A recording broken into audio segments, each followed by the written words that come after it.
make it TFR. Truth Frequency Radio.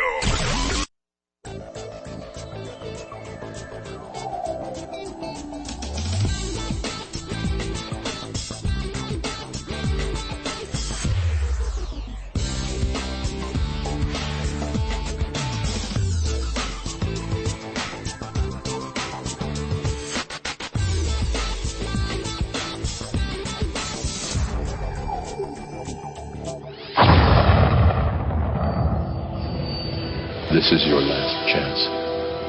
After this, there is no turning back. You take the blue pill. The story ends. You wake up in your bed and believe whatever you want to believe. You take the red pill. You stay in Wonderland. And I show you how deep the rabbit hole goes.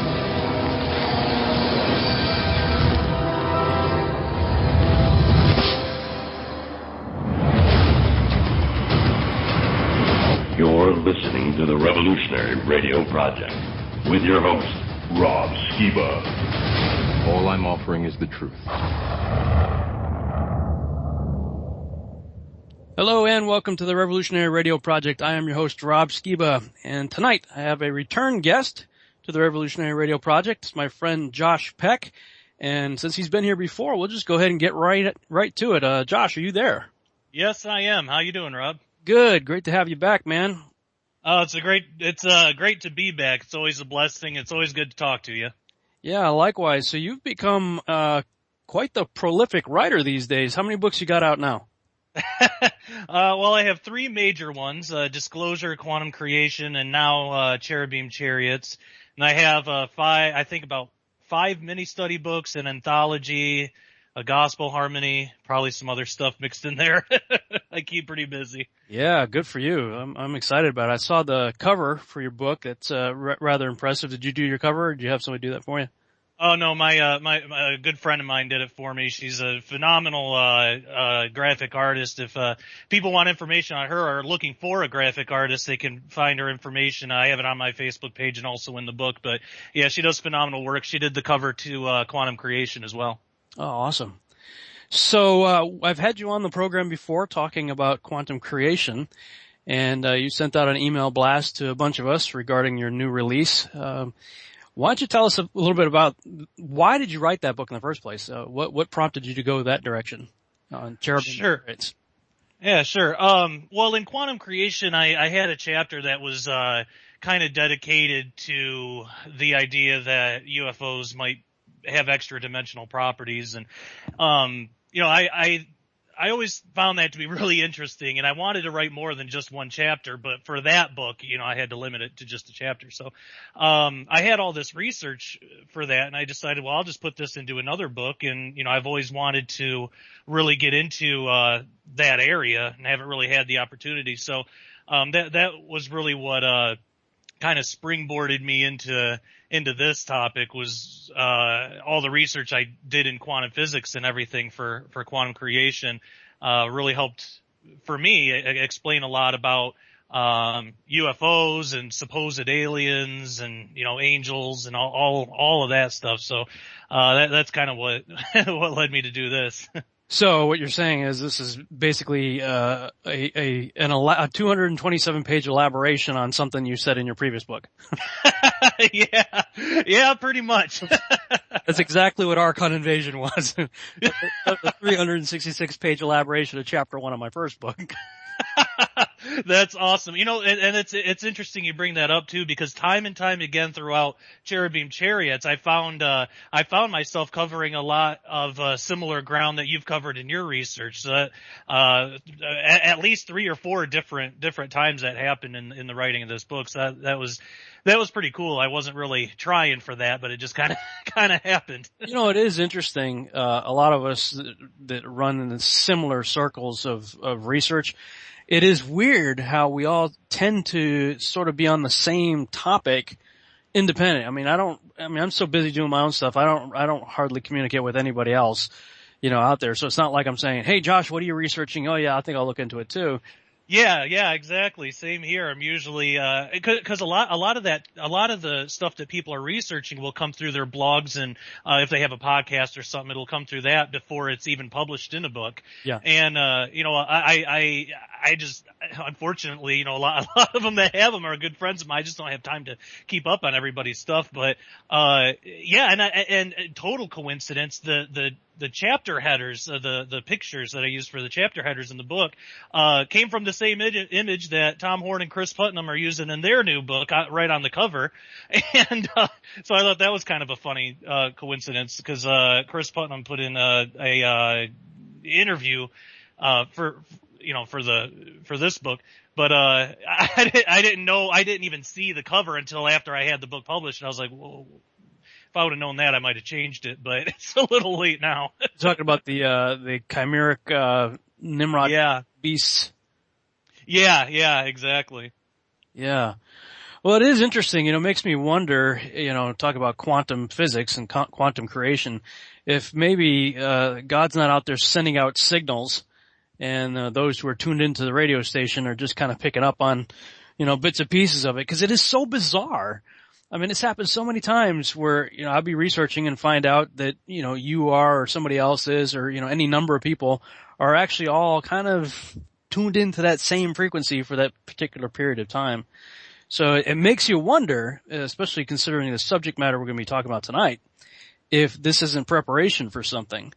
Yeah, I believe so. I mean, it's just too much. I don't believe in coincidence anyway, but even if coincidence is a real thing, this is just too much of a coincidence, because, it's not even just you and I. There's a lot of researchers out there that are in this fringe thing, that are looking into this stuff, and it does come up time and time again. So it's kind of fun. Every single book I've put out, I've had to worry, like, oh, I hope this author or that, that researcher doesn't think I'm stealing their stuff, because turns out, it's along similar lines. So yeah, I would agree with that. I think, it's inspiration of the Holy Spirit, and it's the same Spirit, so it's the same revelation. So yeah. Yeah. And, people get so wrapped around the axle about thinking it's theirs. This is mine. I found it first. It's kind of like, oh yeah, it's in a competition.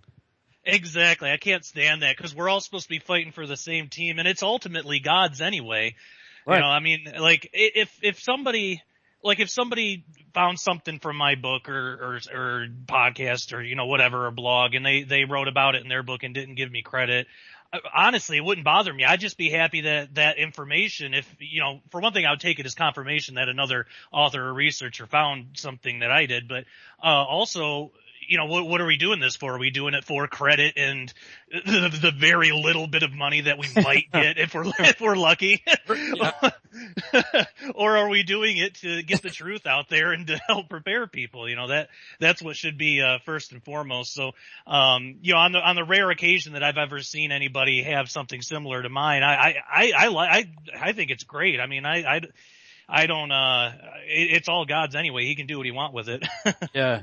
It is good, confirmation when you see something like that. You're kind of like, when, I don't know about you, but when I'm in research mode, I gotta shut off, like, my phone. I don't hardly check my email. I certainly don't get on Facebook. I gotta limit the time suckers, because I'm like totally in the zone. Yep. Doing that. So it's like, no, I'm not. So, I'm in the zone doing that, and then I come out and see somebody else's writing. In fact, I did the Yahuwah Triangle series back in December, and somebody just recently sent me a book. It looks like they published several years ago, actually. And they didn't leave a note, they didn't leave anything, but I can only assume that they must have watched my video or something, found my contact information, and sent it to me. And I just sort of flipped through the book, and I'm like, wow, several years ago, this guy was coming to the exact same conclusions that I had just recently come to, and I never saw his or ever heard of this guy. Oh, so wow. I just took it as, what, this is really cool confirmation. In fact, I probably need to schedule him to come on the show. But I was looking through the chapter titles of your book, and it does look like we got some interesting crossover stuff to talk about. So I'm ready to dive in, man. Yeah. Well, let's start with the title. Cherubim Chariots. Who or what are the cherubim? Let's start there.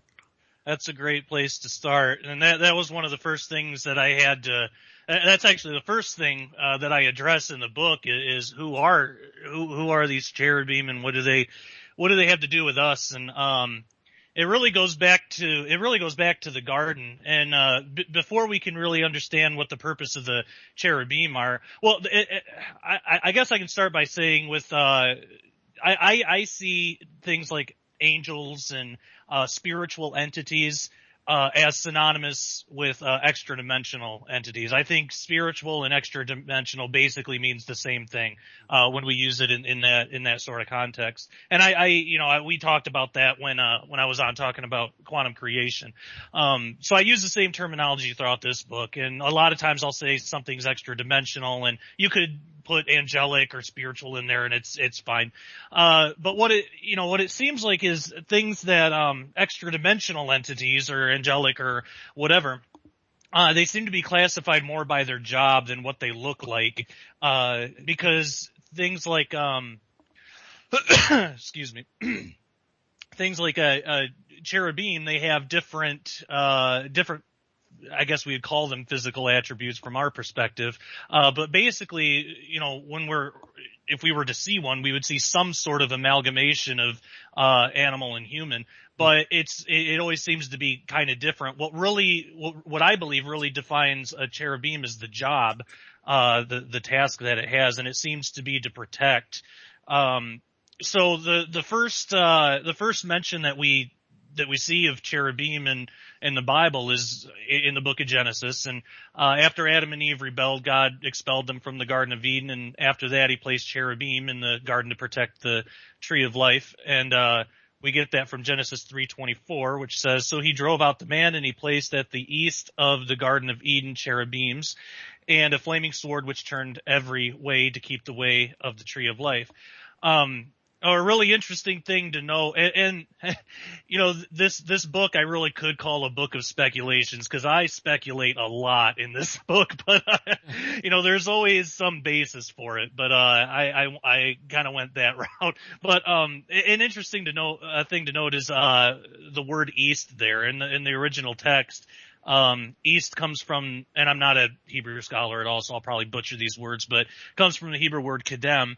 And has a double meaning. Most times it just means east, like the direction. And on the surface, that seems to be the right translation in the proper context. But Kedem could also mean ancient, aforetime, earliest time, and beginning, among others. The word Kedem is used to describe an attribute of God in Deuteronomy 33:27, which says, "The eternal God is thy refuge."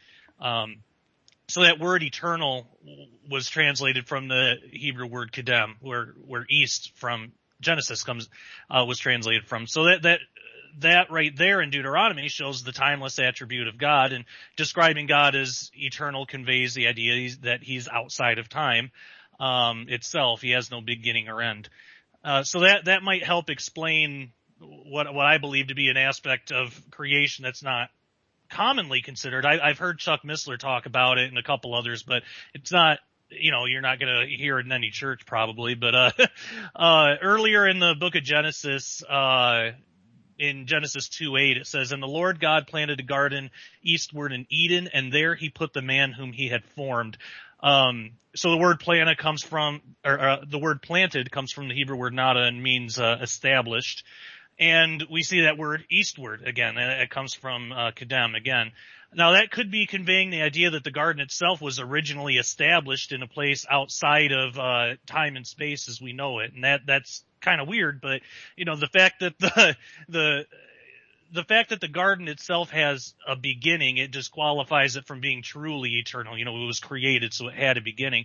But it could be showing that it originated from a state outside of the normal flow of time, or at least outside of dimensional space. And that could be an attempt to describe a place of a different space-time than we're familiar with. So the Garden of Eden may have originated from a higher dimension. And if that's true, that could help explain why Adam and Eve were expelled from the garden. There's a theory, and I'm sure you've heard that. I think I first heard it from Chuck Missler probably, that states before before Adam and Eve fell, they had access to all dimensions of created time and space. And at the time of the rebellion, there was a split in the dimensions. Then Adam and Eve were left, fallen to the 3 dimensions of space and one of time that we're familiar with now. And the rest of the higher dimensions became inaccessible. And I always thought that was a really interesting idea, but I didn't know how much there really was in the Bible to base, something like that from until I really started, looking into these Hebrew words. But that also might help explain the purpose of the tree of life. So before the fall, Adam and Eve were free to eat of any tree except for the tree of knowledge of good and evil. And that means they were free to eat from the tree of life since it was already present in the garden. So if the fruit from the tree of life was there to sustain their state in eternity, that might help explain why they were denied access to the tree of life after they fell. Adam was told if he were to eat of the tree of knowledge of good and evil, he would surely die. And that's in Genesis 2:17. So if Adam and Eve were to eat from the fruit of the tree of life after they fell, they would have been in an eternal state of death, I believe. Mm-hmm. They would have been comparable to a demon or fallen angel or something. They wouldn't have had any chance of redemption. This is a long-winded answer to your question, but that brings us to the cherubim and what they are. Genesis 3:24 tells us that the cherubim guarded the garden along with a flaming sword which turned every which way to keep the way of the tree of life. So the text doesn't necessarily say that the cherubim were handling the sword. We might get that image in our mind, but it's not that specific. It only states that one was placed there, that a sword was placed there. And the turning every way aspect seems to come directly from the sword itself. It doesn't seem to be caused by the cherubim. So it seems that whatever that sword actually was, its purpose was to make it impossible for Adam and Eve to enter the garden again and have access to the tree of life. That sword may have been what was used to cause the split in dimensions of space and time. It wasn't until after Adam and Eve were driven out of the garden that sword was set in place. And if that's true, that could help explain why the Garden of Eden has never been found. I believe it's possible that it exists in a state that we no longer have access to. It's contained in a higher dimension than our own. It could be that the garden is still here on Earth, but because of our limited perception, we could walk right through it and never even know it. So I believe it's possible, and it's a theory I explore in the book that the sword and the cherubim are still performing their duty. So the garden remains inaccessible. So that kind of helps explain where we're coming from when we talk about who the cherubim are, and their job of protecting things and we see that in ancient architecture too. Things like, the Shadu and Lamassu, the statue of, they're basically cherubim, they're called by different names in different cultures, but there are these statues that were placed in the, palace doorways and things to, help guard and protect it. So a really long-winded answer I gave you there, Rob. Man, I like, I've always loved the idea of the first lightsaber wielding, character being in Genesis, but, this puts it on a whole totally different dimension of consideration. Fascinating. I deal with the Garden of Eden in my second, video of the Yahuwah Triangle series, but I don't really get into it nearly like what in the direction that you're taking it. Mm-hmm. I'm just talking about the location of where it was. Right. But the idea that it could simultaneously still be existing in its original Genesis state even to this day, simply imperceptible to us due to the activity of the cherubim and the first lightsaber. I think that's pretty fascinating, frankly. I'd like to know, how much do you get into that in your book, or you just kind of throw it out there?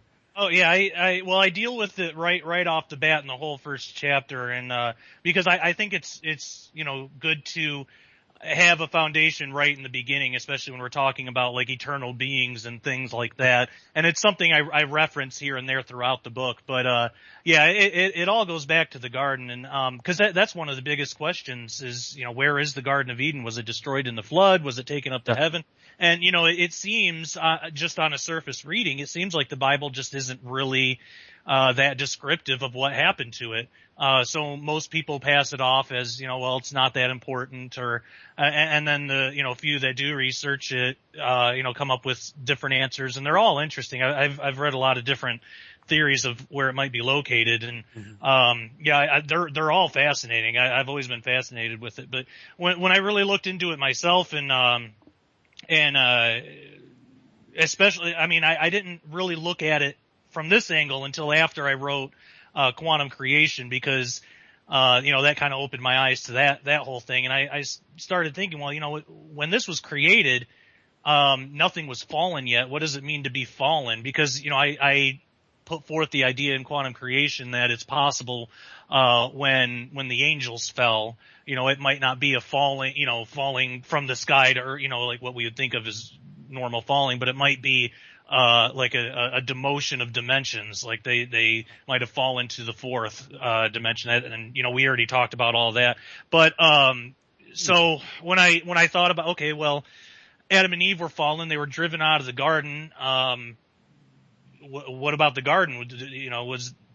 Was the garden fallen? The tree of life was still there, and they still had access to it, or they still potentially could have had access to it if they weren't driven out. The tree itself couldn't have been corrupted or fallen, because it still would have worked as it was meant to. So if the garden never fell, or if it was somehow shielded from that sin, then it still might be in that eternal-ish high-dimensional state. I can't wait for you to see the second video. Yeah, I saw the first one, and even that, my kids were going crazy through the whole thing, and I had to keep pause. I got to go back and rewatch it. But from what I caught, it was mostly the pyramid. That one thing. Dealing with Egypt and the pyramid. The second one, though, it's devoted to the location and biblical confirmation of the location of Eden. But that's awesome. I think. I'm excited to dive. I haven't read your book yet. You sent it to me. I just haven't had time to look at it. That's why I wanted to really talk with you. Because I think, from what you're saying, it sounds like you're going to have a lot of really interesting insight that I could then add, from you to the work that I've already done in terms of my understanding of it. And probably vice versa. Because if what I've discovered is true, and if what you've discovered is true, that's pretty hugely significant. And it also, and I know you kind of touched on Mount Hermon too. We can get to that as well. But before we go there, I want to ask you a question regarding two things. If they were already immortal? I contend that Adam and Eve were immortal until they took of the tree of the knowledge of good and evil, and that's when they became mortal. But so if that's true, and if they were already immortal, what would have happened, or what would have been the benefit of eating from the tree of life if they were already immortal? The only thing that the only thing that I can come up with is it might have sustained that, it might have somehow sustained their immortality in some way. I don't really know, exactly. There's a lot of different schools of thought regarding that. But it also might have just been an obedience thing, Yeah. For all we know, for all we know, that was the only thing that they ate. We're not specifically told. That might have been their only source of sustenance was that. We're not told specifically. So there's different ideas about that, but, I don't know. What do you think? Well, I haven't given it a whole lot of thought myself. It just kind of popped in my head as you were talking. I tend to think it may have also been, the leaves are for the healing of the nations we read in the book of Revelation. Yeah. So, could have been possibly, what if they fell down or got hurt or something? Maybe it was a quick healing, fruit of some sort. But the idea that they could have been their only sustenance is also plausible, I would think. It's just fascinating to think of. I mean, we don't get a whole lot of detail to work on. So, and I say the same thing. Look, it's speculation, Yeah. Where scripture is silent and where other ancient texts aren't telling us, all we can do as researchers is look at the available evidence and try to put together a picture that we think makes sense. But I just think it's fun to talk about, man. Yeah, me too. So, it talks about cherubim, and now beam or im in Hebrew, where you have the im ending, it indicates a plurality. Do you think that there was more than one cherub, or do you think that it indicates the plurality of their composition? Now that's interesting too, because when I've thought about that, are they separate as in like what John saw in Revelation, or are they kind of melded together like in Ezekiel? Yeah. I think that one thing I dedicate a whole chapter to Ezekiel and really tear that apart, and really try to explain what's going on there. I think for the Garden of Eden, if it was in its high dimensional state, they would have been separate. I think when John saw the cherubim separate, he was seeing them in, like their natural habitat, I guess we could call it, when, in heaven, basically. I believe that the reason Ezekiel, why they were melded like that, why he saw it like that, I think he saw what is sometimes in physics called an extra-dimensional unfolding, where basically, and I'm sure we'll get into that in detail later, but basically if you have something of a higher dimension unfold into a lower dimension,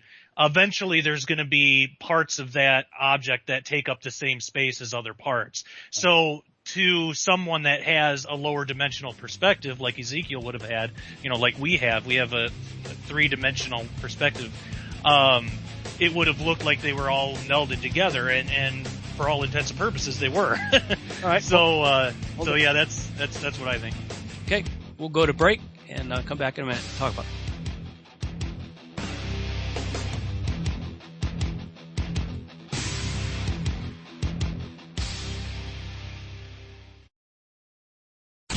We hold these truths to be self-evident, and that all men are created equal. The Freedom Link with Joe Joseph, Monday through Friday on True Frequency Radio.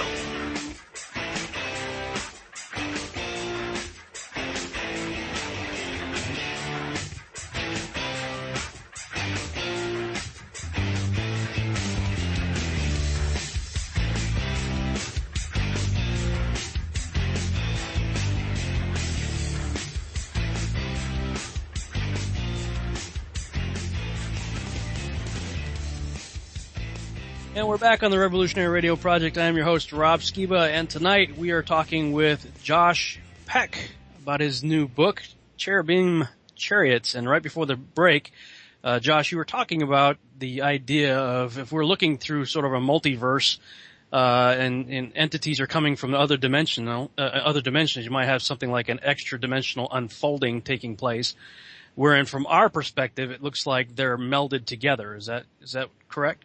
Yeah. Interesting. Do you think, when you look at the Ezekiel cherubim, you have the ox, the eagle, the man, and the lion. And I was thinking about that a while back. I was like, okay, if each of these sort of represents a different kingdom of life form on the earth, what's missing? Well, the lizard, the insect, and the fish. Right. Do you think that Lucifer may have been of that variety of cherubim? It may have been, and I've heard theories about that before, and it's definitely interesting. There may have been a fifth cherubim there, and or even sixth and seventh if we add in the fish and insect. And if that's true, if that here's something. If that's true, and if those are like, I don't know what you'd call them, species, the types of fallen angels, maybe that helps explain the supposed reptilian aliens, right. the mantids, and I mean even the ancient fish gods like Dagon and stuff like that. Yeah, exactly. That was my thinking on it. It's like, well, why is it when we hear people talk about so-called alien abduction, they seem to be of those variety. Yeah. Yeah, exactly. That's something I've often wondered about. And I get the reptilian thing. The mantis ones though, I don't know what to do with. The closest thing that I can find in scripture is locust, but locust and mantis, I don't know how close those really are, but I don't know what to do with them. Yeah. Well, it's fascinating. Several months back, well, actually, man, I was almost a year ago now. I was able to go to New Jersey and participate in an Ancient Aliens conference where it was the guys from Ancient Aliens, and I was sort of the token Christian there with a different perspective brought in because the event coordinator was a believer.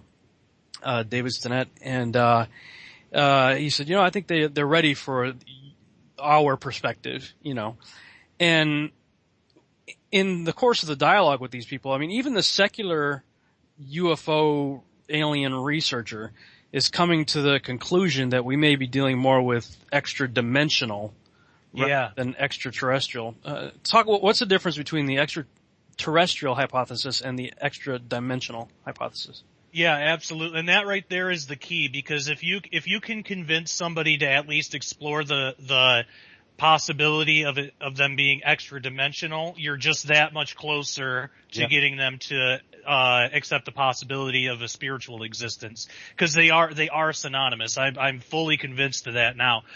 So the extraterrestrial hypothesis is the more mainstream interpretation of what UFOs and their pilots are. The most people in the world that look into this stuff believe that they're beings from another planet, so extraterrestrial, and that they're coming here for whatever reason. The less popular hypothesis is called the extra-dimensional hypothesis, or EDH. Sometimes it's called interdimensional hypothesis, but that's a bit of a misnomer. If they're like, for sake of argument, if there were extraterrestrial species out there in the universe, they could have interdimensional capabilities. If something is truly extra-dimensional, it means their origin is from outside of our dimensions of space and time. Mm-hmm. So that the extra-dimensional hypothesis is the one that says that these things are most likely from outside of our dimension rather than from another planet.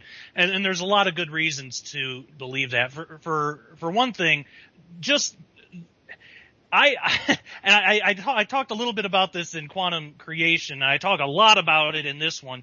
It's just more plausible to believe that something of a higher dimension is visiting us, which for them would really not require a whole lot of technology. I mean, they'd probably be more advanced than us, sure, but it wouldn't require a whole lot, and it wouldn't require breaking of any physics. For an extraterrestrial race to get here from however far away, that they Zeta Reticuli, let's say, because they're the small grays that like to say that they're from there.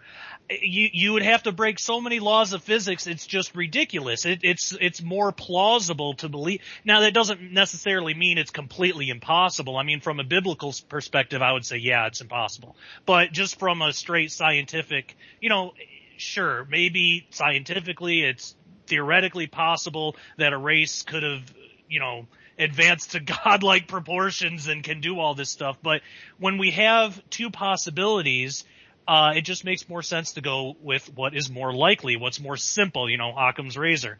And that, while it might sound more out there, the extra-dimensional hypothesis is the simpler one, the easier one, and the one that best explains what people are seeing and experiencing. I mean, people are being pulled through walls. People are seeing UFOs that look solid but change shape. They're able to disappear and reappear, sometimes even show up in two places at once. And it's kind of interesting because when you go down to a subatomic level on a quantum level and look at particles, like in the nucleus of an atom, those particles are doing the same things that these UFOs are doing. They're popping in and out of place. They're showing up in two places at once. And physicists will say, well, those particles are doing that because they're operating in extra dimensions. Well, why not the same for UFOs? So that's what I really explored, and not just from a scientific perspective, but from a biblical perspective too. But I also wanted to write this in a way that would be acceptable and not alienate non-believers. And I believe that I wrote this in a way that a non-believer can pick it up, read it, and not be, they'll probably learn a couple new things about the Bible, but it's not preachy. It's not filled with, all the Christianese and, things like that. So it's accessible to everybody. But, I wanted to really look at the EDH from those two perspectives and see what I could come up with. And, from a biblical perspective and a scientific perspective, it both seems to agree that the EDH is the most likely one. So that's the difference between the two, and that's what led me to write about that. Excellent. So it appears that these extra-dimensional beings, angels, cherubim, what have you, or for that matter, God himself, travel in some sort of object. Yeah. Chariots of the gods, as von Daniken would say. What conclusions did you come to in that regard? I mean, I believe that when I look up and see stuff, it is an unidentified flying object. Yeah. That's all it means. I mean, it could be a weather balloon. It could be anything, whatever. It's unidentified. We don't know what it is. But when you say UFO today in pop culture, everybody automatically goes to Greys and Zeta Reticuli and whatnot. But if you can steer them in the EDH mode and say, well, no, these entities also have craft. Yeah. Yeah, absolutely. And it really works to our benefit too that there are non-believing researchers, like Jacques Vallée is a great one, that talks about the EDH, and those are great references to cite too when having a discussion with somebody who might not be a believer. But they definitely seem to have some type of craft, and what it's funny, proponents of the ancient astronaut theory really love to go to Ezekiel because they believe that there's a spaceship in there, and in a way there is. I mean, not to what they're saying, because they butcher the text most times, but when you look at it, when you really look at what those wheels within wheels are, this was one of the most phenomenal things. There was a lot of phenomenal things that came up in researching for this book, but this was one that really stuck with me and got me excited.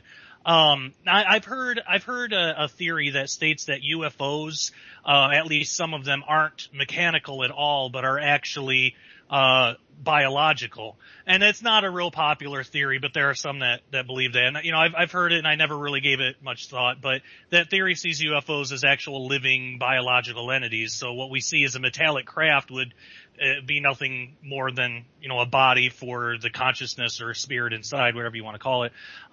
So the more popular version of that theory states that UFOs could be part biological and part mechanical. Now this is all within the ETH, the extraterrestrial hypothesis. There are a few that believe that. And the idea is that a race of, super intelligent extraterrestrials have found a way to meld living material with non-living physical components. And, it doesn't seem that far-fetched because we're kind of doing that even in our own culture. But, the theory there, the other theory, the states that it's all biological, and that's the really unpopular one. And that's less recognized as a viable explanation. But when we look at Ezekiel, the idea that an extra-dimensional craft is alive that's not really a new concept at all. It's thousands of years old. Ezekiel described the chariot of the throne of God as being made of living entities. It's even spoke about in the book of Psalms. In Psalm 18:10, it says, speaking about God, it says, "And he rode upon a cherub and did fly, yea, he did fly upon the wings of the wind." Now, you know, when we look at Ezekiel's account, and I could easily take up the rest of the show just talking about that, but I won't. The UFOs that are commonly reported really don't look anything like what Ezekiel reported.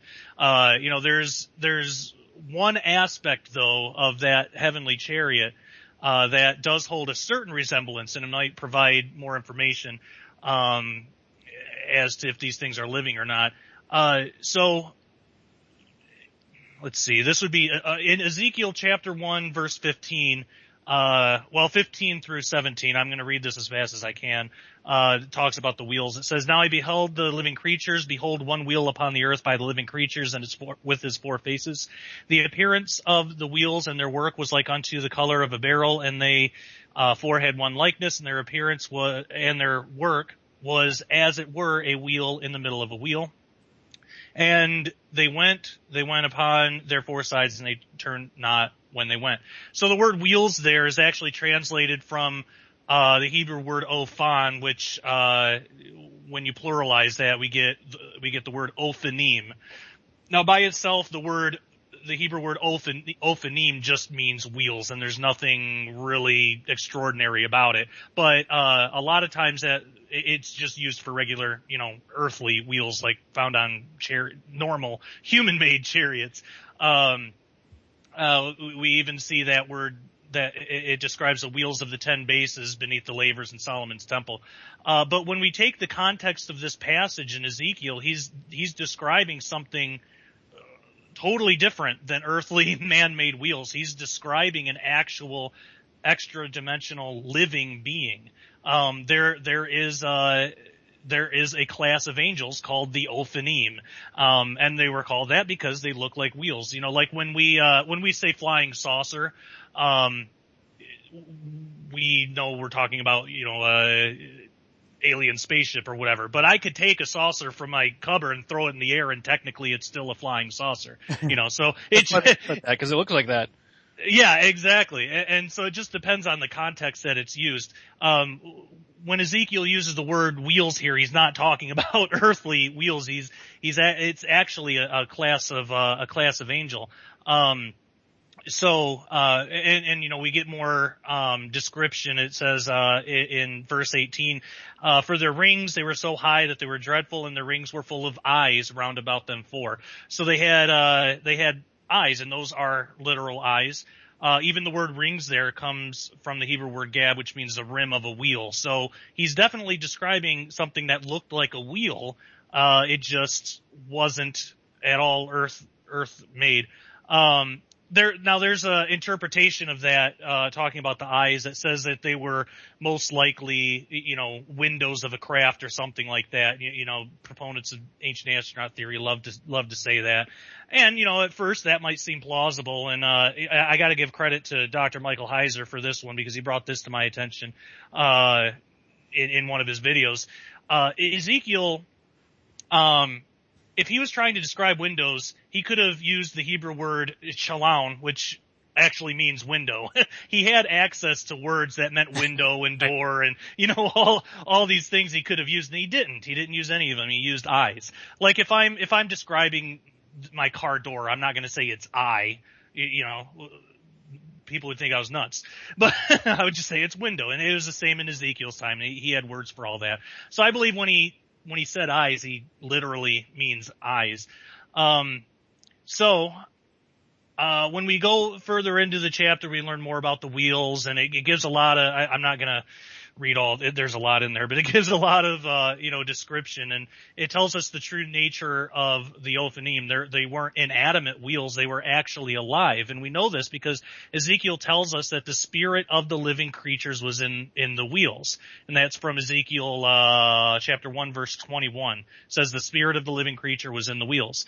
So the wheels themselves acted as like a type of body for the spirits, but the wheels themselves were alive too. So it wasn't just an extra-dimensional mechanical construct. The wheels actually had life in them.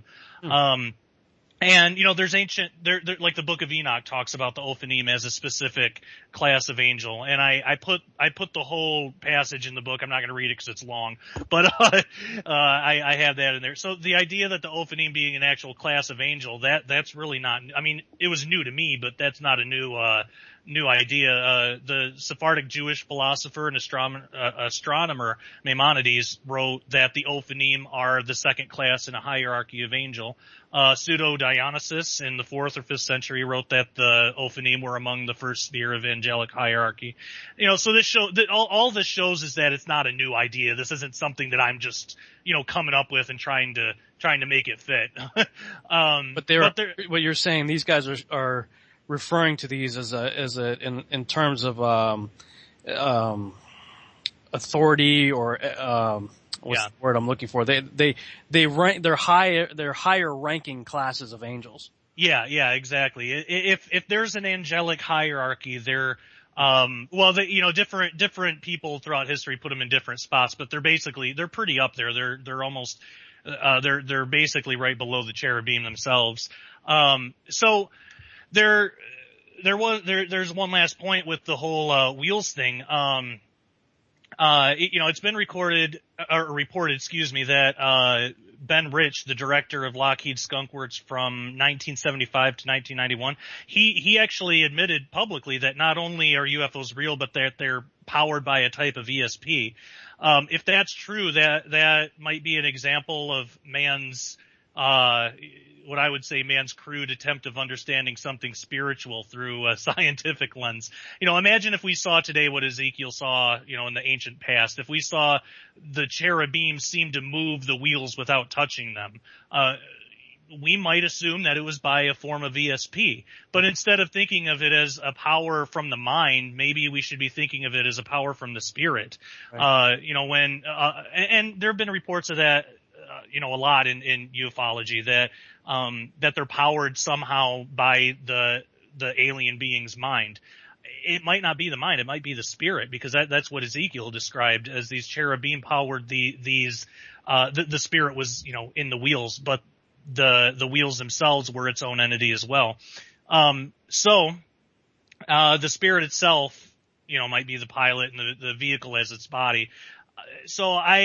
The way that I look at that is it might be some of these UFOs that are reported, it might be a fallen version of what Ezekiel saw. What Ezekiel saw the good guys, those were the angels of God. But if different angels from different classes or choirs or whatever you want to call them, if different species of angel fell, maybe some of the Ophanim fell as well, and that might be what some, I don't think all, but at least some of these UFOs might actually be. Yeah, I would agree with that completely, especially, and it looks like you get into this, I haven't read it, but it looks like you get into the Vimanas and all that kind of stuff. In the ancient record, and even not that long ago, I mean, in American history even, you have these various depictions of people writing about what appears to be UFO fights. Star Wars, basically.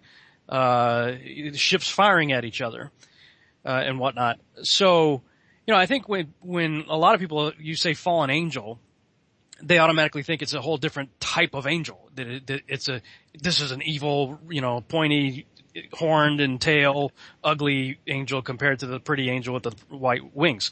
But the reality of it is that they were all godly at one time. There's nothing physically different between a fallen angel and a good angel. Exactly. The difference is their heart attitude and rebellion, what they did. You and I are human beings. We look exactly the same.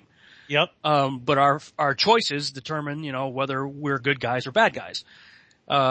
So to the naked eye, we wouldn't know the difference until we saw whatever it was that they were doing, what their activity was. Cause I know, Gary Stearman took a bit of flack for coming out and suggesting that they were, quote unquote, good aliens. Of course, he's talking about angels also. Yeah. Because he describes a UFO encounter where he was flying a single engine plane and he believed that this UFO came alongside him and supernaturally kept his plane in the air when it should have fallen from the sky because of I forget, some kind of belt or something in the engine had, fallen off and broken loose or whatever. But I mean, that makes perfect sense to me. Yeah. That there would be good ones and there would be bad ones. They would look indistinguishable to us. We wouldn't know the difference until whatever activity that they decided to manifest would reveal, whether they're good guys or bad guys. Exactly. I couldn't agree more. It's just like if you were to look at a believer and a non-believer. Just by looks alone, all you can tell is that they're both human. Yeah. And I believe it's the same with the angels. I believe it's, the same with the cherubim, the Ophanim, whatever class of angel you're looking at. You're not really going to be able to tell just by looking at them. And that's why it says that even Satan, Satan masquerades as an angel of light, that kind of thing. That's how he's able to do that. Yeah. Yeah. So how far, I see you got chapter 2 is, dedicated to, the Vimanas and all that kind of stuff. Do you really get into, the battles and stuff that the ancient world, cultures were writing about, or where did you go with that? Yeah, I mostly, we deal with that, and I mostly dealt with the actual, descriptions of these Vimana to show, cause, a lot of, ancient astronaut theorists will use, the Mahabharata and things like that to show, well, their ET craft. But even those texts, it's not extraterrestrial. They are described as extra-dimensional. It doesn't use that word, but when we look at them, a really good example is in the Mahabharata, we find a description of a chariot called the Pushpaka. And it's interesting that Sanskrit word has a variety of meanings, and one of them is a kind of serpent. So I thought that was interesting. And there's other definitions as well, but so in it says in the Mahabharata, and he rode on that beautiful and sky-ranging chariot called the Pushpaka that was capable of going everywhere at the will of the rider. And I think that's interesting wording, at the will of the rider. That might be like the spirit / ESP kind of thing we were talking about before. But we also learn of the origins. It said the Lord of Treasures sat on that excellent seat, the elegant Pushpaka constructed by Vishwakarma, painted with diverse colors. And I deal with all of that in the book of who, Vishwakarma was. And I actually believe that might be Satan, because interestingly enough, this is a tangent, but Vishwakarma is sometimes referred to as the principal architect of the universe. Now, where does that sound familiar? Yeah. In Freemasonry and stuff like that. So I go on that whole tangent in the book. I won't get too much into that here, but well, how does that play into Vishnu's place at CERN? Oh yeah, that's skipping ahead a little bit, which is totally fine. I have a whole section in that chapter about Vishnu. Well, Vishnu, he was the Hindu deity of preservation, and what makes this, false god or god lower. I'm just going to say God just for sake of being brief, but just understand when I say it, I lowercase g. But what makes this god so interesting is the various avatars. He has 10 avatars, and they're called the Dashavatara, and they're described in the Purana Bharati, excuse me. And yeah, exactly. It said that 9 of those avatars have already occurred in the past, and the final avatar is going to occur in the future. That's their eschatology. Well, what's interesting is all those avatars were actually, there's 10 of them. I list them all out in the book. There's the fish, the tortoise, the boar, the half man, half lion, which that's really interesting with Ezekiel. Okay. Hold that thought. Yep. We'll come back and talk about the avatars of Vishnu.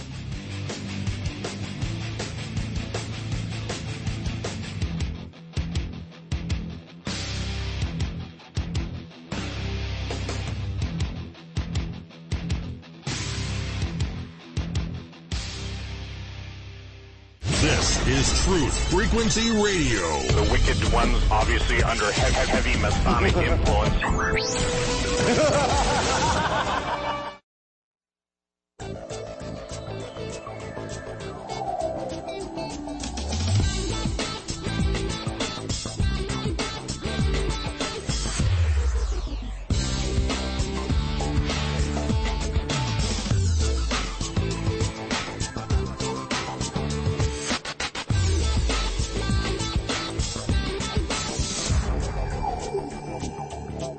And we're back on the Revolutionary Radio Project for the second hour. I am your host, Rob Skiba, and we're talking with Josh Peck about his book, Cherubim Chariots. And right before the break, you were describing the various avatars of Vishnu. Why don't you continue with that thought? Yeah, absolutely. And this is really interesting that you brought up CERN with this, because it actually has a lot to do with it. But yeah, as I was saying that, man, where does the time go? I can't believe it's been an hour already. Yeah. So, it's believed that 9 of these avatars have already happened, and there's still one to come. And what's really interesting is, in 1877, Helena Blavatsky, she published her book, Isis Unveiled, and she actually interpreted the Dashavatas, or those avatars, as representing the progression of biological evolution. So that shows what kind of influence, they have. And she lists out each avatar. Like the first one's the fish, and she says that, that's the first class of vertebrates that evolved in water, and so on and so forth. She goes through this whole thing. And then the last one, the one that's supposedly to come, which is called Kalki, she wrote that it's symbolizing advanced humans with great powers of destruction. Now, what's interesting about, why Vishnu's connected with this whole CERN thing, whether the people that are operating that know that they're doing this or not, it might just be demonically inspired, or they might full well know what they're doing. I believe that they're trying to bring in this 10th, this last incarnation. And this final incarnation, Kalki, it's understood as the final incarnation of Vishnu, and it's said that he will ride a white horse with a sword that blazes like a comet.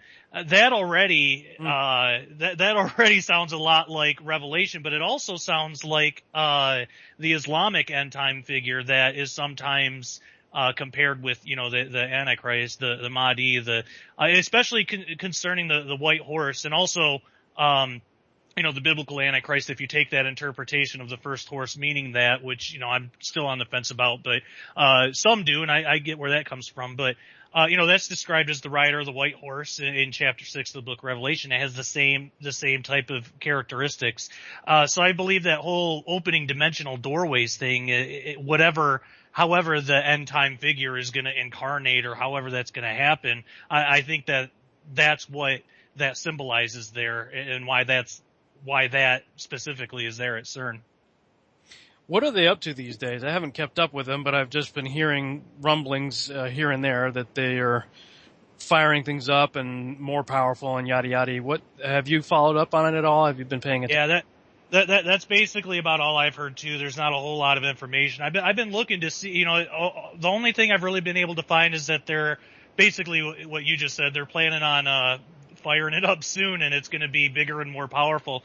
And what exactly that means, what they're going to do, what they're looking for, I'm not sure. I don't think a whole lot of that has been disclosed yet. But I definitely try to keep up on it, because it's it's interesting, and I think that it plays at least some type of end times role. I'm not sure exactly what, but that might be what's used to bring all this stuff into our dimension. At one of the ways. Yeah, 2,053 nuclear bombs, if I remember the number right, nuclear bombs have been exploded on this planet since the 40s. Wow. And that prompted me in my research for Archon Invasion Part 2 to believe that, and there were physicists, there were different people saying, all this nuclear activity, we are renting holes, we're tearing the fabric of time and space. Yeah. And, if you think about that, 2,053 nuclear bombs, and most of them exploded by the United States of America, and incidentally, and a whole lot of them in the Area 51, Nevada, and New Mexico, White Sands, that whole southwest area of the United States. Do you think that all this nuclear activity and CERN and things of that nature are strategically located and these things were taking place at specific locations for specific reasons to bring back extra dimensional entities? Yeah, I believe so. It's definitely possible. And again, whether the ones in charge of handling all that, whether they consciously know it or not, because it might, they might be doing it in ignorance. It could be a demonically influenced thing, but they very well might know exactly what they're doing, which seems to be the case. At least the higher ups do. Well, when you have characters like Jack Parsons and stuff, yeah, what they were into, you're like, okay, well, they were. When you got Parsons and L. Ron Hubbard doing the Babylon working in the area that now became known as Area 51, later, yep. They clearly had some kind of willful intent. Yeah, absolutely. And that's why, that's another way that these doorways are being ripped open is through the occult, through all these occult practices. There are a lot of skeptics, especially in our culture, that believe that there just really isn't anything to magic or witchcraft, and they're just wasting their time. But that stuff is real. It's real. It's demonic. It's evil, and there's no such thing as a good witch or white magic. It's all from the same evil source. But those types of things, and even New Age practices, I've talked about probably every time I've been on your show. I've mentioned astral projection and how I used to. Yeah. Wait, long before I was doing any of this, when I was still kind of an idiot, I used to, practice in that stuff, not at all knowing what I was doing. I looking back on it, I can see how I was being demonically influenced, but I had no idea what I was doing. But every time that I was successful, I was ripping open a doorway or a portal between dimensions. I didn't know it at the time until stuff started spilling through and, terrorizing my family and I.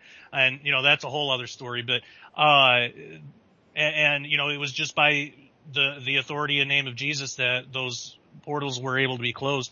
But yeah, things like that, they're not innocent. I used to think, I'm not hurting anybody by doing this, but actually I was hurting myself and my family. I just didn't know it. Same goes for all, occult practices. And that is a way that these doorways are opened as well, is just like what, Jack Parsons and, Aleister Crowley and, people like that were trying to do.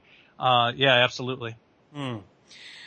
In chapter 3, you talk about ancient technology, in antiquity and the inception of extra-dimensional technology. Would you say the Tower of Babel was the first such structure in the post-flood world? Yeah, in the post-flood world, definitely. And the way you answered that, in the post-flood world, definitely. Do you believe that the Tower of Babel was built on top of a pre-flood structural?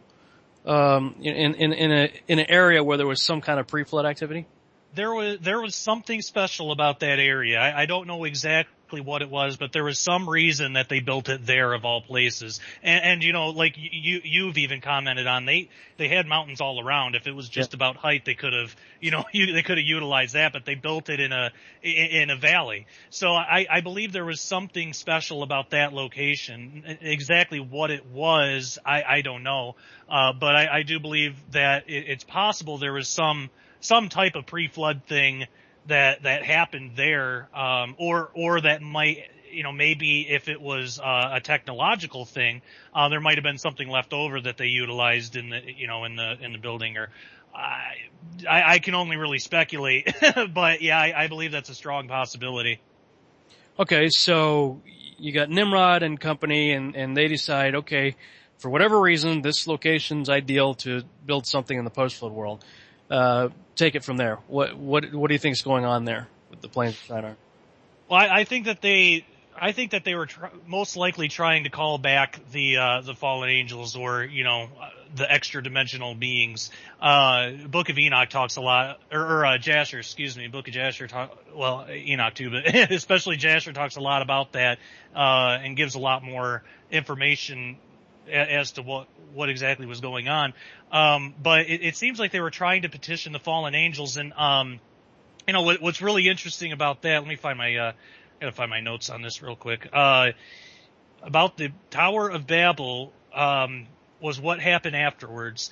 I think that it really describes why we're in the position we're in today.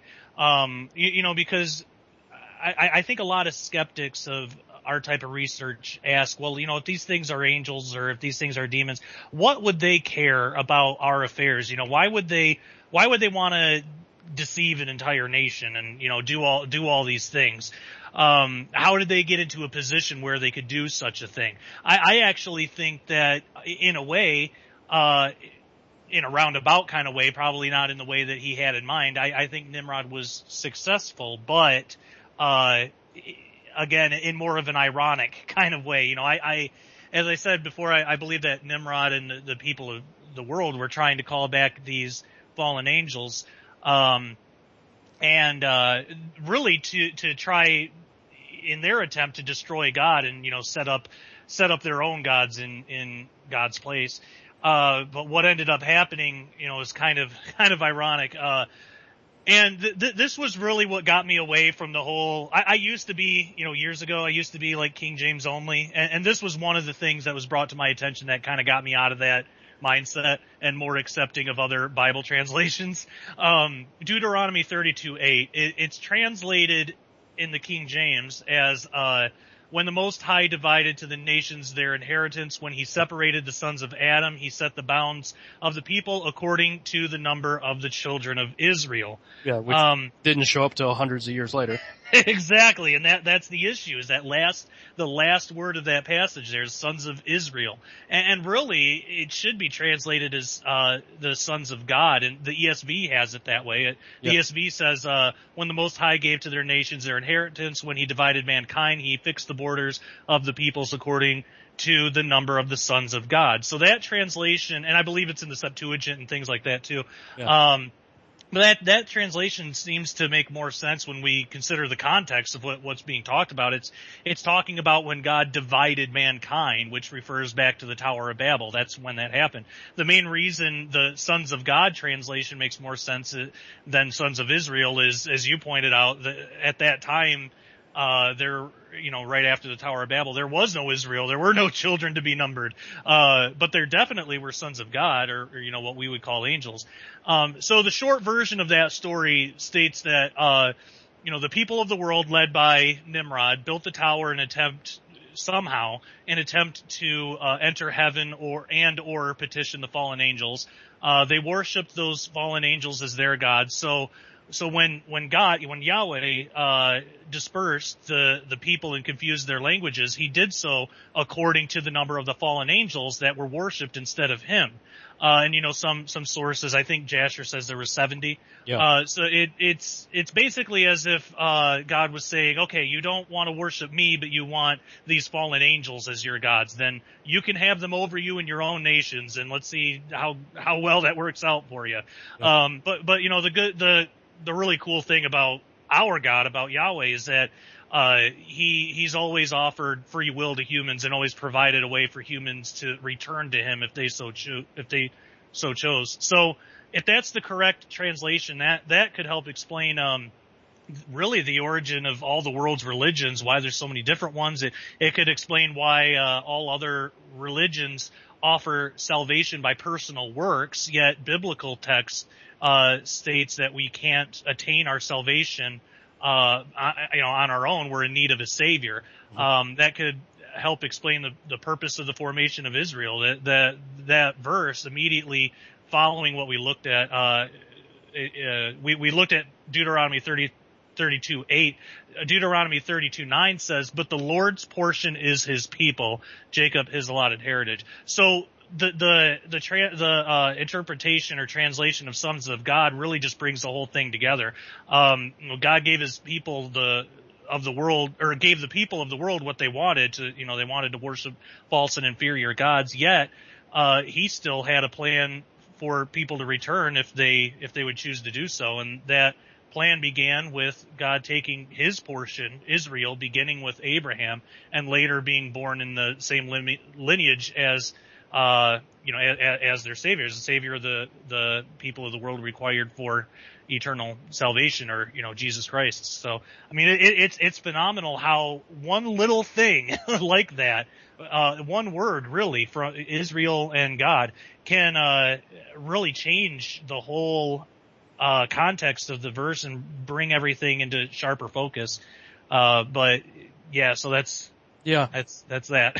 I looked at it as, because many ancient scholars and rabbis and whatnot have said that the languages were dispersed to 70 different people groups. And again, going back to Michael Heiser, he talks about the divine council of 70, and that here we go. We're going to split up everybody into 70, and Joshua said there's about 600,000 men on the planet at that time. So you've got theoretically maybe couple million people on the earth, are going to be separated into 70 different people groups. And as I read that, and same thing, Septuagint, look at all these other ones, sons of God. Of course, King James says sons of Israel. I'm going, what? But it appears that, kind of piggyback on, Elie Marzuli's concept of a cosmic chess match, that God basically said, okay, let's divide them up into 70. I'll tell you what, Satan, you take 69, and I'll take, Eber and his group, for myself. Yeah. Give it your best shot. 69-1, give it your best shot. And of course you got all the different religions and different things that spun off from those 69. Meanwhile, God's just kind of playing with this one little group, the Hebrews, and calls Abraham out, and the rest of the story from there. But it is fascinating. So do you think that if there's nothing new under the sun, and what has been will be again, do you think that we're going to see a revisitation of a Babel-like scenario, and where God says, okay, you want to play around with the fallen ones? Here you go. Yeah, absolutely. And I believe that's even talked about in Zechariah, chapter 5. When, that actually gets into the whole scroll and ephah thing. Yeah. I always thought that was really interesting. I think some people, I've read a lot of different interpretations and everything, but I think some kind of missed the mark a little bit. And, I'm not saying I have it all together or anything, because I certainly don't. I'm as flawed and human as the rest of them, but, if not worse so. But, a lot of people will look at the description of the scroll and they'll see, a cigar-shaped UFO there. I personally don't. I think that's a vision. I believe it's a literal scroll with an actual meaning, that, on the surface doesn't really have much of anything to do with, UFOs. I mean, in context, when you dig deeper into it, there might be something there. But with the ephah, though, I do think that that's representing, a type of a craft. Yeah. And it directly relates back to Babel. The vision of the ephah, let's see. This is a lot to read.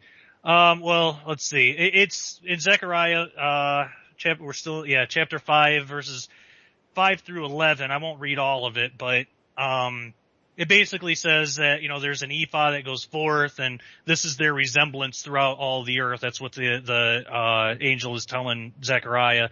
And it's described as wickedness. He says that this is, there's a woman that sits in the middle of the ephah, and the angel says this is wickedness, and he cast it into the midst of the ephah, and he cast the weight of lead upon the mouth thereof.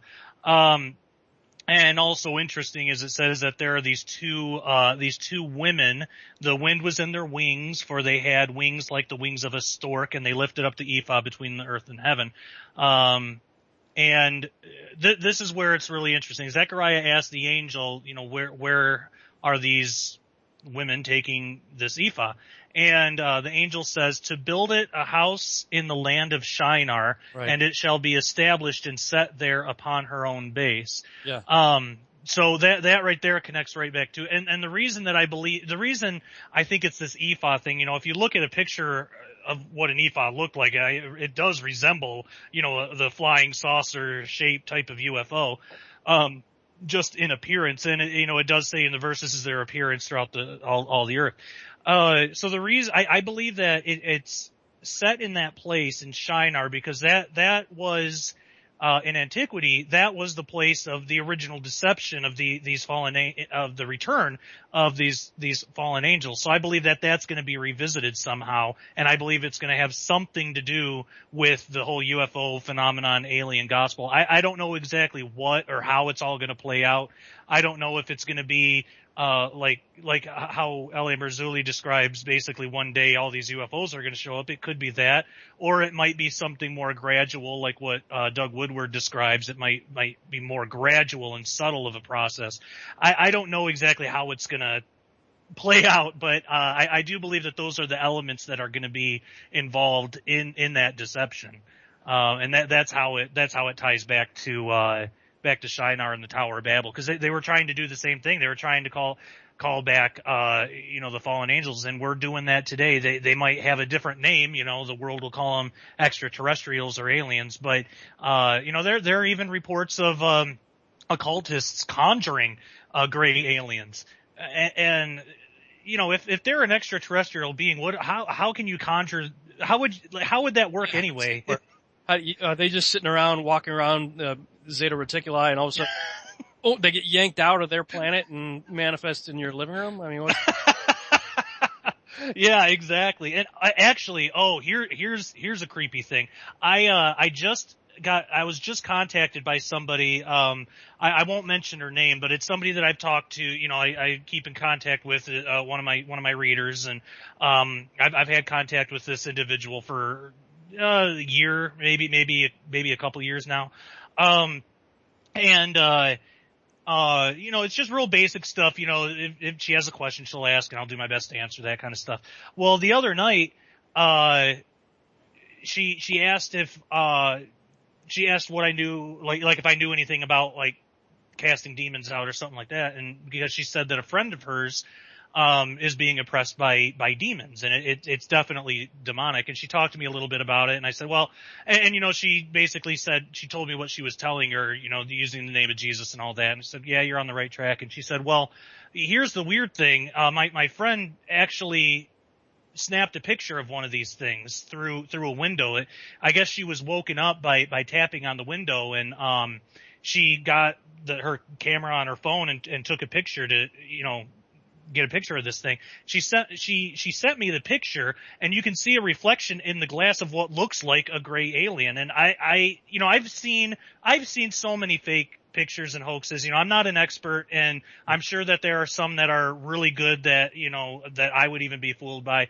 But I do not think this is one. I don't believe at all that this is an elaborate hoax. For one thing, I don't really see any benefit, because this friend of the person that was talking to me has no idea that I'm even in the picture, so yeah. What would be the benefit? But yeah, she sent me this picture, and I looked at it, and I just got a chill up and down my spine, and I was like, that I don't understand how the world can look at something like that and think alien and not demon.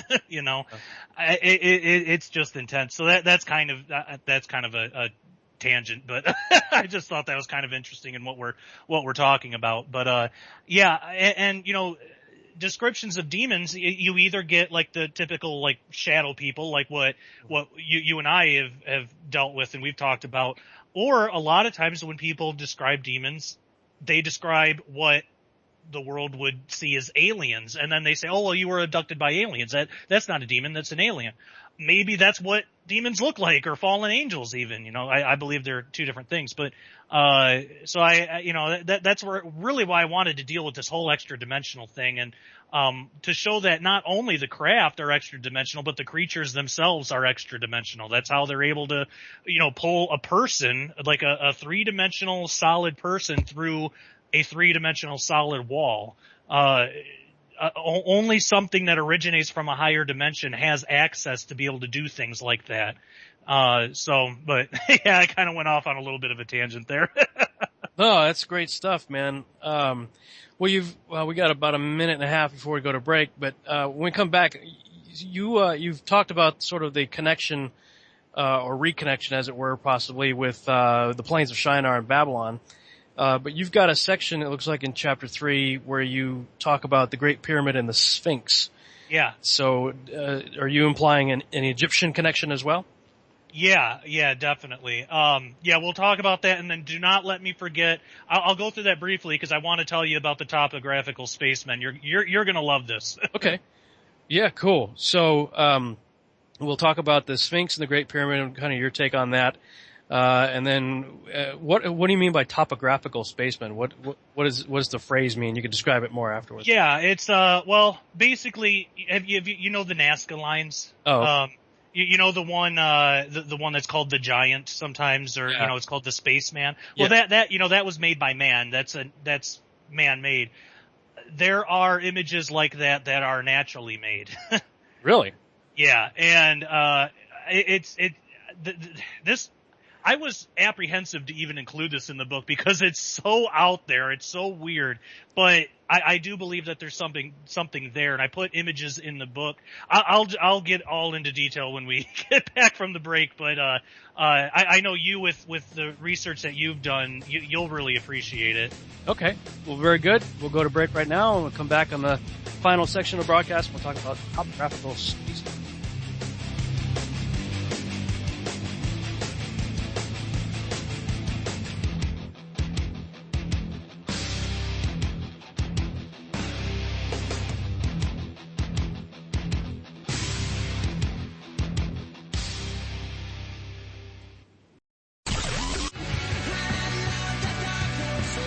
Enemy Within Radio with Tom Barnes and Tommy Whitgate. Saturdays on True Frequency Radio.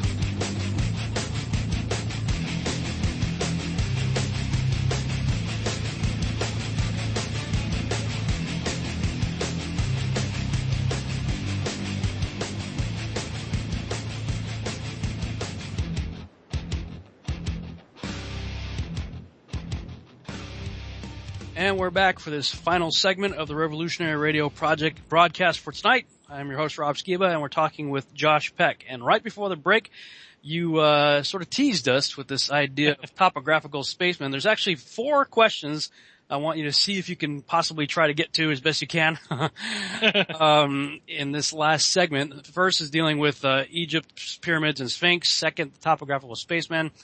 And what does Mount Hermon and Roswell have to do with Orion? And then finally, we'll let people know where we can get your books. Yeah, absolutely. There's so much information. I'll do my best to pack it into a half hour, but it's so interesting and fascinating. Well, a good place to, before we get into the spaceman stuff, is the whole Egypt thing, because it's a little shorter. I mean, actually, you could do a whole study on just that, and you have, so you know. But actually, speaking about that, did you end up getting that book I recommended to you, the by Noah Hutchings, the Great Pyramid? I did. Yes, I did. Good. I got it probably a week or two after I did my conference on the subject. And then I just said, okay, I'm going to put it in. I got it right before I did the conference because I actually referred to it during the conference. Oh, awesome. Yeah, I'm glad that you got that. 'Cause I remember the last time you were on my show, we just barely, this was when you were still looking in, I think you had the first part, the blog. Of the blog. Yeah. Yeah. And, I remembered, that book and I thought, oh, that'd be perfect. But yeah, I'm glad that you got it and was able to reference it. I referenced it in the presentation. Awesome. That's awesome. Yeah, I referenced it as well in my book because it's a little book, but it's just filled with information. But anyway, yeah, so getting to that whole thing. So, we know from Enoch and Genesis that before the flood, the fallen angels, brought all these sorts of, wisdom and secrets and, you could even say technology. Enoch says things like, Semyaza taught enchantments and root cutting and Amoros, the resolving of enchantments. And, it goes through that whole list. So we know where that originally that's where those come from. But what's really interesting is that Josephus actually says something about that and gives some more information. Josephus writes, meaning the children of Seth, also were the inventors of that peculiar sort of wisdom which is concerned with the heavenly bodies and their order, and that their inventions might not be lost before they were sufficiently known upon Adam's prediction that the world was to be destroyed at one time by the force of fire and at another time by the violence and quantity of water. They made two pillars, one of brick, the other of stone. They inscribed their discoveries on them both, that in case the pillar of brick should be destroyed by the flood, the pillar of stone might remain and exhibit those discoveries to mankind, and also inform them that there was another pillar of brick erected by them. Now, this remains in the land of Syria or Egypt to this day. So even in the day of Josephus, that remained there.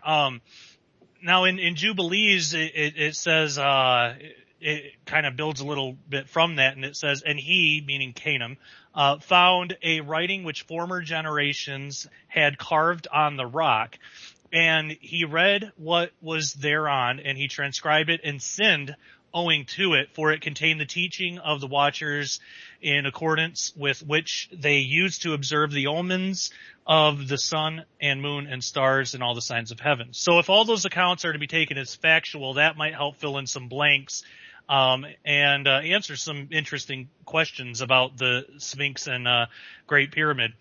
Now, when we just take that account of Josephus and Jubilees, there's not like a whole lot of information given about those pillars of the children of Seth.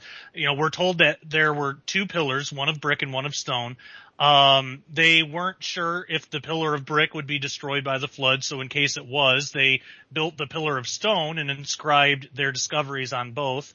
We're told that at least the pillar of stone remained in Egypt, at least in the days of Josephus. We're also told that those pillars contained the teachings of the watchers, and it was considered sinful to follow those teachings. So that begs the question: is there anything in Egypt that we might be able to compare to this? Now, this is speculative, but I think it's still interesting. I'm not saying that this is historical or scientific or anything. This is just kind of me thinking in my own book, so I'm allowed to do that. But I believe that there's a possibility that the two pillars could actually be the Great Pyramid, or at least the capstone, and what is now the Great Sphinx in Egypt. Author and researcher Robert M. Schock has postulated, due to the evidence of water erosion, that the Great Sphinx in Giza is actually far older than most would suspect, and that a catastrophe of some kind destroyed any other evidence of an older civilization. His research was showcased in the 1993 documentary Mystery of the Sphinx, which was actually presented by Charlton Heston. It's pretty interesting documentary. People want to check that out. It's free on YouTube. That's where I found it. But in that documentary, the idea is put forth that the Sphinx was originally nothing more than a large natural stone jutting from the earth. And an unknown civilization saw the stone and decided to carve into it, yet what they carved originally is also unknown. So after the unknown civilization was destroyed, a new civilization arrived and carved the stone into the figure of a head, and then also a body was dug out and formed, from the ground underneath, and that's how the Sphinx was created. So that's Schock's research. He's not coming at this from a biblical perspective or anything like that. That's just what he's, based on the water erosion and things like that. So if there's any validity to that, that might help explain the pillar of stone that contained the teaching of the Watchers. It's possible that the stone that was found originally, just the natural stone jutting from the earth, was inscribed with those teachings, and then the flood came. Later civilizations then, for reasons unknown, maybe because of what Canaan did, whatever he did, later civilizations removed the inscriptions by carving the stone down to the image of the head of the Sphinx, and then they could have created the body to form a complete cherub-like statue, and that's what we're looking at. It's a cherub in order to protect something, because as we talked about earlier, that's the job of the cherub, to protect something, and it might have been to protect those secrets. With whatever Canaan did to sin, according to it was something bad enough for it to be recorded in Jubilees and things. But so that could be the pillar of stone. Now, the pillar of brick might be the Great Pyramid, but specifically the missing capstone. Now, there's a lot of information and speculation that could be, looked at in regards to the Great Pyramid, and you certainly have done way more than I have in that area. And it's from what I've heard in your presentation, it's absolutely fascinating. But we could look at that. There is a theory that the Great Pyramid could be made of brick and not quarried from stone. And if the builders were unsure if it would survive the flood, it might make sense that they would inscribe the teaching of the Watchers at the very top, or the capstone. Now, stating that the Great Pyramid is made from brick and not quarried stone is controversial, but there is some good research into that and some good explanations on why people believe that, and I include a link to a blog in the book. But anyway, so that now what exactly happened to the capstone, why it's missing today, or if it's still in existence somewhere, that's up for debate. But it might have been carried away with the flood and buried somewhere in the ocean, who knows. But so now when we're talking about possibilities like that, there's a lot of theories. But I do believe that some truth can be found somewhere in between all those theories, and at the very least, it's intriguing, it's interesting. There's a wide variety of resources, your work, and also what the book I mentioned before, The Great Pyramid, Prophecy in Stone by Noah Hutchings is a great resource. But that, in a nutshell, is how the pyramid and Sphinx might connect to those two pillars. Okay. I met Robert Schock. He's a really cool guy, actually. He's a really down-to-earth guy. We had a lot of very interesting he was one of the speakers at that conference I was at in New Jersey. Oh, awesome. So we spent quite a bit of time together at the host's house and out at restaurants and stuff like that. We had a lot of interesting conversations. But he's just a really cool guy. All right, so topographical spacemen. Yeah. So this was something that I didn't really know that this research was going to take this turn until it did. I originally was just looking into the Nazca lines because I know that is used in ancient astronaut theory, as evidence to support it. And I just wanted to look into it and see what was, just see what was there. But basically, the Nazca lines, they're in southern Peru. They're north of the town of Nazca. And it's an expansive desert that has geoglyphs. They're just basically really large images that are carved into the terrain. They depict different types of animals, like there's a monkey and a hummingbird and a spider, and they seem to be best. It seems to be that they're best seen from the sky, but there's one that has had a lot of special attention because it's a humanoid figure. It's called the Spaceman. Sometimes it's called the Giant, which I think is interesting. But ancient astronaut theory will say that it is showing an alien of some kind, because it does look kind of weird. It has an oddly shaped head. There's features of it, and there's a lot of speculation for why the original crafters of those geoglyphs would include that strange design. But I include pictures of all this stuff in the book to actually basically it looks like it's a humanoid figure with a vertical line running from its feet to the bottom of its head, and it has its right arm raised, its left arm is down, and it has a really strange shaped head. Like it's just this weird, like, kind of bulbous head with two big eyes. People can look up, Nazca Spaceman and get pictures of it, but anyway, so keep that in mind. Now this is something that I, builds off of some of your research that I first saw years ago, I don't remember. I think it was the Mount Herman Roswell connection. Your presentation DVD. You had a picture of Mount Herman on there, and you showed how and you just briefly, just mentioned it, but you showed how the topography of Mount Herman actually has the shape of a goat's head. Yeah. And, and then you talked about Azazel and all that stuff in connection with that, and how that was the site of the original 200 Watchers, that whole thing. I thought that was pretty interesting. And,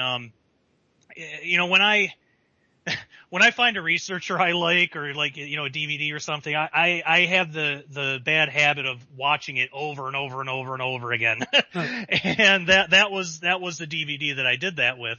And, just over time, that image, I saw the goat head, and I referenced that in the book, but I also saw something else in there too. When I first noticed it, I really didn't know what to do with it, and I really didn't even pay any attention to it for a couple of years, because I thought it was just too speculative. But if you look at people who want to look at the coordinates of this, it's in Google Earth. It's 33 degrees 2738.21 north, and 36 degrees 0429.65 east. That's where you can see this thing. If you look at like just the top part of the head, where it's, I guess it would be its ear, kind of sticks out. When you look at the ear itself, it actually has facial features. And if you zoom in on it, to me, it looks like an elongated skull. And, there's two eyes, a mouth, and there's even a nose. And then, the goat head itself has a darkened shaded area on the top that actually forms this thing's body. And, when I first noticed that, like I said, I didn't really know what to do with it. I thought it was just too speculative. But when I research, the main important thing too is that, in that shaded area, the body of this thing, its right arm is raised. So when I was looking into Nazca, a couple of years later, after I saw that reminded me of the right arm being raised thing. And I thought that, I was like, well, that's an interesting coincidence. I'm not sure if there's enough there.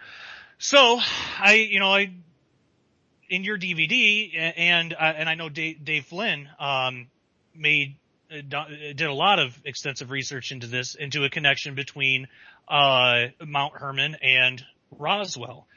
So I thought, okay, well, there's a good way to test if there's anything there. If I do believe that there is a connection between those two places. If there really is this naturally made spaceman thing that looks a lot like the one in Peru, except it has an elongated skull. There should be one in Roswell too, and it should be noticeable. So I looked at on Google Earth. I looked at the topography of Roswell, and I wish you had a video show so I could show these images, because they're. I'm on Google Earth right now. Okay. I'm intrigued. You got a location for me? Yeah. Okay. Roswell, New Mexico. It's 33 degrees 49 21.98 north, and then 103 degrees 57 49.23 west.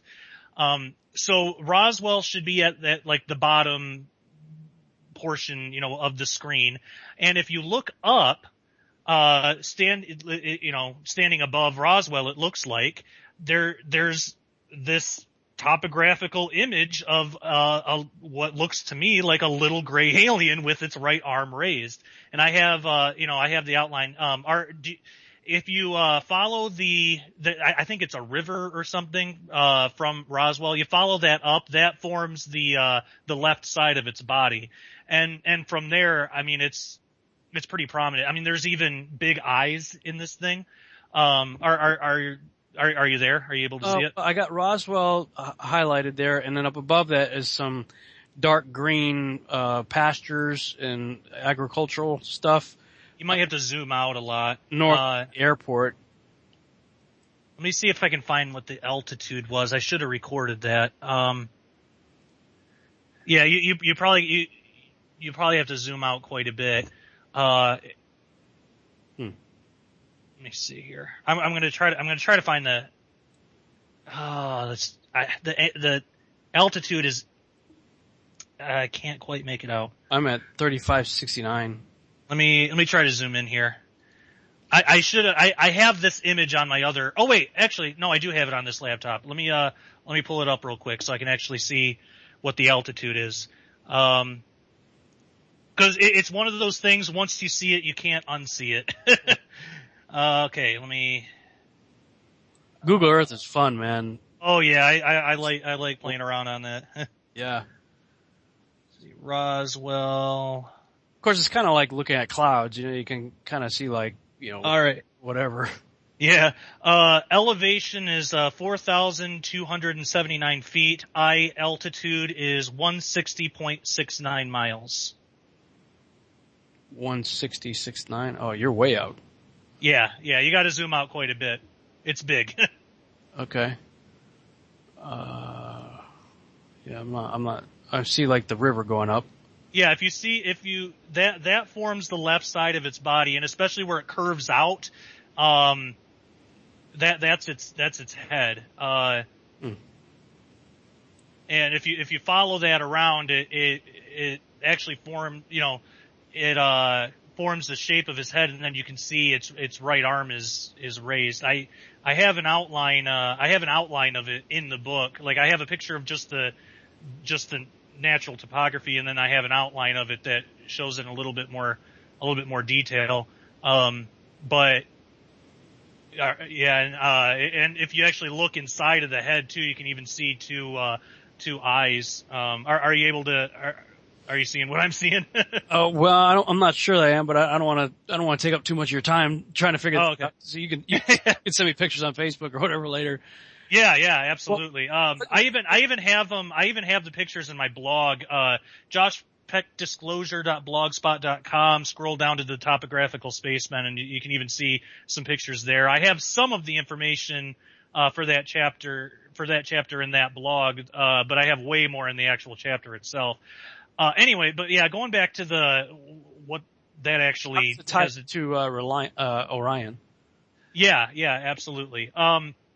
So once I saw those details, and I wanted to test myself to make sure I just wasn't seeing things. I wanted to make sure I was actually there. So I sent it to some other people that I trust, other researchers, and they saw it too. And I looked in other areas where I thought maybe there would be something. You know, I looked at the site of the Phoenix Light, didn't find anything.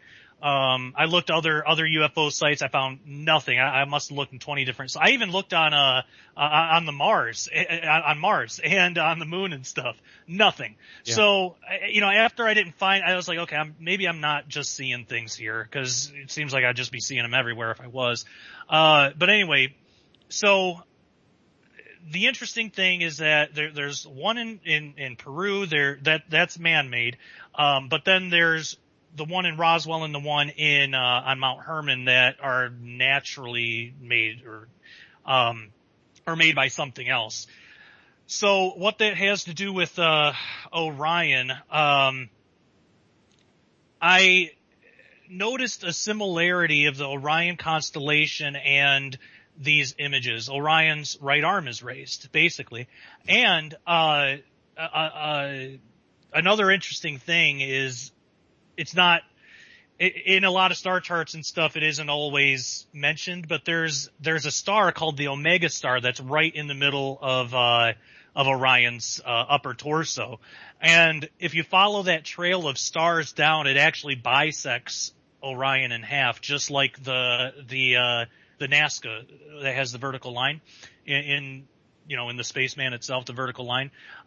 So now how I think that connects is, just besides the physical attributes, having the right arm raised and everything, I think that when we look at the history of what actually happened at Mount Hermon and Roswell, these are both times where something that I would say extra-dimensional came into contact with physical Earth and humanity, and really made a big deal. Roswell was huge, and of course Mount Hermon was as well.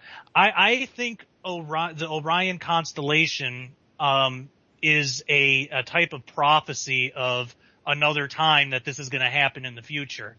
But this time it's going to bring the end time figure, the Antichrist figure, maybe a reincarnation of Nimrod, because and this also goes in line with your research and what we talked about before, the division of the languages. The nations would have called Nimrod by different names. Orion's one of them. So I believe that this might be a prophetic statement in the stars. And then I wrote a whole chapter on prophecies in the stars and things, actually, so there's validity there, that shows a return of not only extra-dimensional beings, but also of the end time Antichrist figure.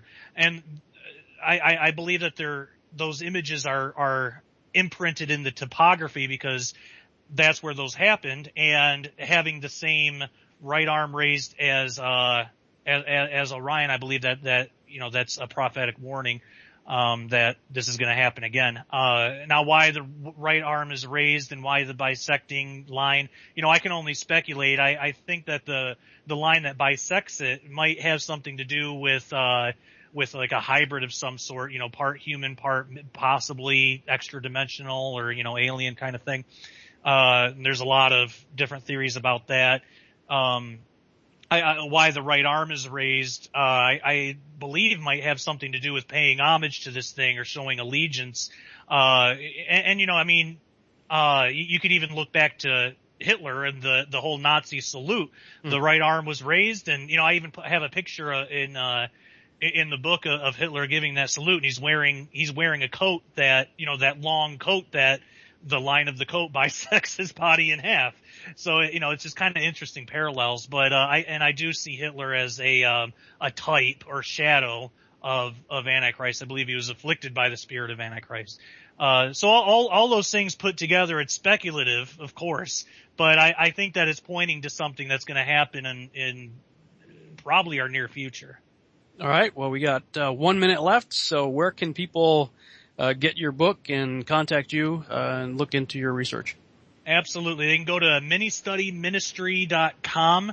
I have my book up on there. It's now available in ebook formats as well. And to get a hold of me, my email is joshpeckdisclosure@gmail.com. I highly encourage anybody to write me and get a hold of me. I will answer back. And also I'm really active on Facebook, probably more than I should be. So there's that too. Well, I know what that's like. Well, hey Josh, thanks so much for coming on again. It was great talking with you. Yeah, it was good talking to you too. Thank you so much. Yeah, absolutely. And that's all the time we have for tonight. So thank you guys so much for listening to the Revolutionary Radio Project. We'll see you back here next week. Good night, everybody.